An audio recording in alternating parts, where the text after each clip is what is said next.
पांडवों तथा कौरवों का जन्म कैसे हुआ।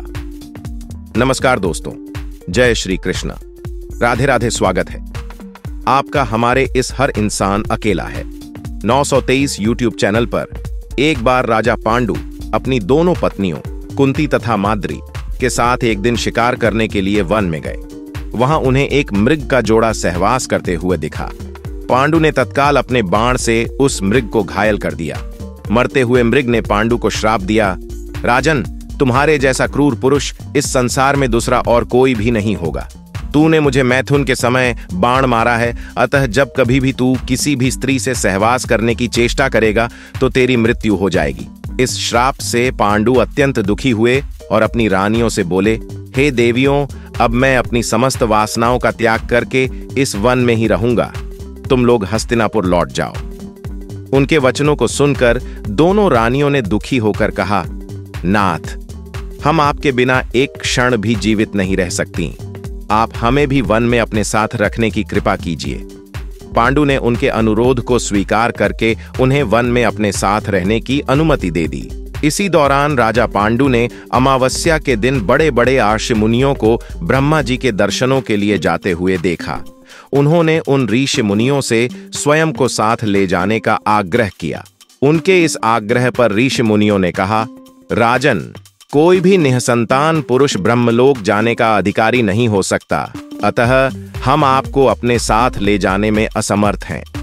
ऋषि मुनियों की बात सुनकर पांडु अपनी पत्नी से बोले, हे कुंती, मेरा जन्म लेना ही व्यर्थ हो रहा है, क्योंकि संतानहीन व्यक्ति पितृ ऋण, ऋषि ऋण, देव ऋण तथा मनुष्य ऋण से मुक्ति नहीं पा सकता।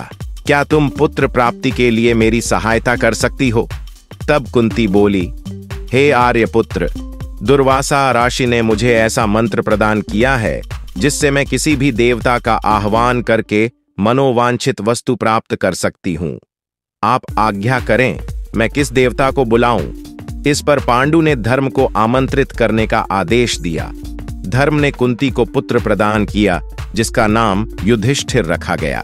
कालांतर में पांडु ने कुंती को पुनः 2 बार वायुदेव तथा इंद्रदेव को आमंत्रित करने की आज्ञा दी। वायुदेव से भीम तथा इंद्र से अर्जुन की उत्पत्ति हुई। तत्पश्चात पांडु की आज्ञा से कुंती ने माद्री को उस मंत्र की दीक्षा दी। माद्री ने अश्वनी कुमारों को आमंत्रित किया और नकुल तथा सहदेव का जन्म हुआ। एक दिन राजा पांडु माद्री के साथ वन में सरिता के तट पर भ्रमण कर रहे थे। वातावरण अत्यंत रमणीक था और शीतल मंद सुगंधित वायु चल रही थी।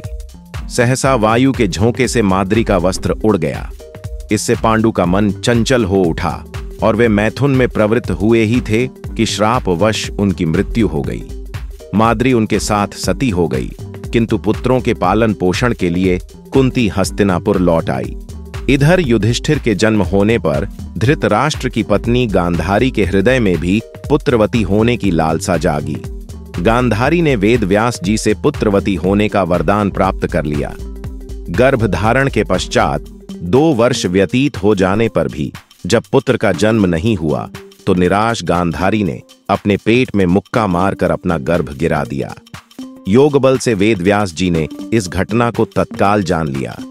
वे गांधारी के पास आकर बोले, गांधारी, तूने बहुत गलत किया। मेरा दिया हुआ वर कभी मिथ्या नहीं जाता। अब तुम शीघ्र 100 कुंड तैयार करके उनमें घृत भरवा दो। गांधारी ने उनकी आज्ञा अनुसार 100 कुंड बनवा दिए। वेद व्यास ने गांधारी के गर्भ से निकले मांस पिंड पर अभिमंत्रित जल छिड़का, जिसे उस पिंड के अंगूठे के एक पोर के बराबर 100 टुकड़े हो गए।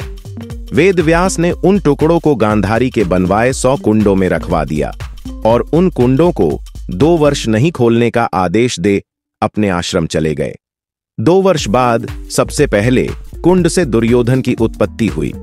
दुर्योधन के जन्म के दिन ही कुंती का पुत्र भीम का भी जन्म हुआ। दुर्योधन जन्म लेते ही गधे की तरह रेंकने लगा। ज्योतिषियों से इसका लक्षण पूछे जाने पर उन लोगों ने धृतराष्ट्र को बताया, राजन, आपका यह पुत्र कुल का नाश करने वाला होगा, इसे त्याग देना ही उचित है। किंतु पुत्र मोह के कारण धृतराष्ट्र उसका त्याग नहीं कर सके। फिर उन कुंडों से धृतराष्ट्र के शेष 99 पुत्र एवं दुश्शला नामक एक कन्या का जन्म हुआ। गांधारी गर्भ के समय धृतराष्ट्र की सेवा में असमर्थ हो गई थी, अतः उनकी सेवा के लिए एक दासी रखी गई। धृतराष्ट्र के सहवास से उस दासी का भी युयुत्स नामक एक पुत्र हुआ। युवा होने पर सभी राजकुमारों का विवाह यथा योग्य कन्याओं से कर दिया गया। दुश्शला का विवाह जयद्रथ के साथ हुआ था। तो मित्रों, वीडियो आपको कैसी लगी कमेंट बॉक्स में बताएं।